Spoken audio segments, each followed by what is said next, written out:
السلام عليكم ورحمة الله تعالى وبركاته لما نغيات يوتيوب aan salaamay casharkan wuxuu ku saabsan yahay sideen ula soo degi lahayn Fox Oxiga ee Google Play Store laga waayay markaan ku tuso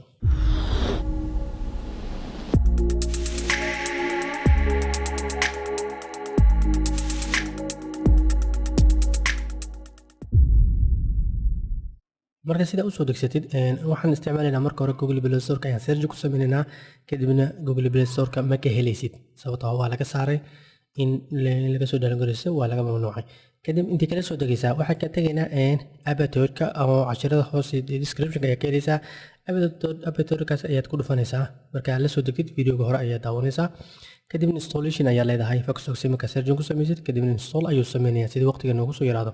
kadib marka installation dhamaysidba waxaad arkaysaa Fox Oxy ku diyaarsan wuxuu leeyahay install has been complete installed waa lagu dhameeyay kadibna haddaan klik ku siiyo furo sidaas ayuu kugu soo dejinayaa App Store-kan wuxuu ku fiican yahay barnaamij kasta ayaa ka helaysaa oo laga waayo Google Play Store-ka ay ku lacagta iyo ku free-gaba. Assalaamu calaykum waraxmatullaahi tacaala wabarakaatuh wa jazaakumullahu khayran.